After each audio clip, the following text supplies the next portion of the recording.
The chaos that erupted at the Federal High Court in Abuja today was nothing short of unbelievable. Former Attorney General Abubakar Malami's bail hearing turned into a full-blown security crisis when officials from the Economic and Financial Crimes Commission and officers from the Nigeria Correctional Service nearly came to blows over who would control security arrangements for the high-profile case. What should have been a straightforward court proceeding became a dramatic showdown between two powerful government agencies that almost resulted in violence right at the entrance of the courtroom. Eyewitnesses say the confrontation was so intense that both sides threatened to use their weapons on each other. Think about that for a moment. Government officials who are supposed to work together to uphold law and order were on the verge of shooting each other over a turf war about who gets to screen journalists and control access to a courtroom. Journalists who showed up to cover the case found themselves stuck in the middle of this power struggle, with both agencies insisting on conducting their own separate security screenings before allowing anyone inside. Many reporters were turned away completely, with officials claiming there was no more space, even though people suspected this was just a convenient excuse to limit how many eyes witnessed what was happening inside that courtroom. So, why is Malami even facing trial in the first place? The former Attorney General, who served under President Muhammadu Buhari for 8 solid years, is now staring down 16 counts of money laundering charges. The EFCC claims he laundered approximately 8.7 billion naira using a complex network of companies and bank accounts. He did not come to court alone either.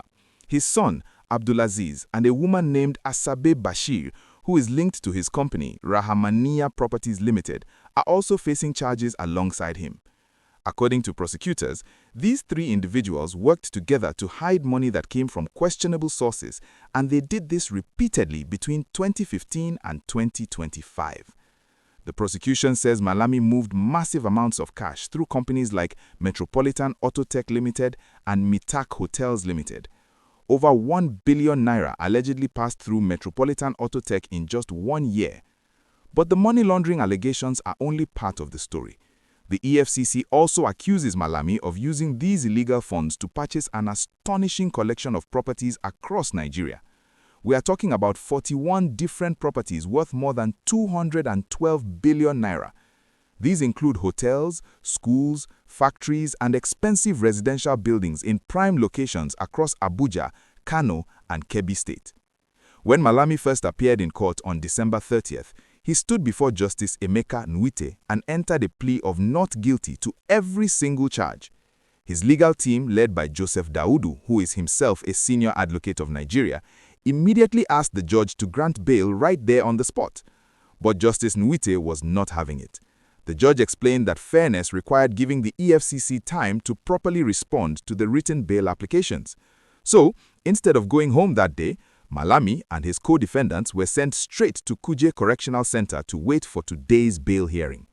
If you are finding this story as fascinating as I am, then please hit that subscribe button right now. This case is going to have many more twists and turns before it is over, and you definitely want to stay updated on every development. So, today finally arrived, and despite all the security drama outside the courtroom, the bail hearing went ahead. Joseph Daudu presented his arguments, explaining that money laundering is a bailable offense under Nigerian law. He emphasized that his clients deserve their freedom while awaiting trial, especially since Malami is not just anybody, but a former Attorney General and senior advocate. Meanwhile, the EFCC lawyer Ekele Ihanachu stood firmly against granting bail. He told Justice Nwite that money laundering cases require careful consideration of specific factors. After hearing both sides, Justice Nwite made his decision. He would not rule on bail today.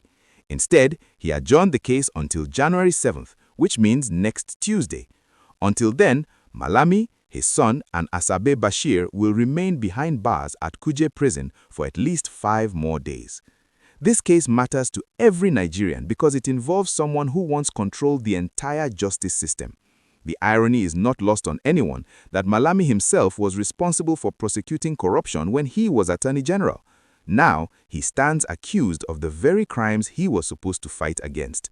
Today's clash between security agencies raises serious concerns. When government officials threaten violence against each other in a courtroom, it destroys public confidence.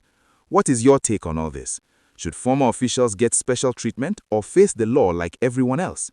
Is the EFCC genuinely fighting corruption, or is this politically motivated? Share your thoughts in the comments below and make sure you subscribe so you catch every update on this explosive case.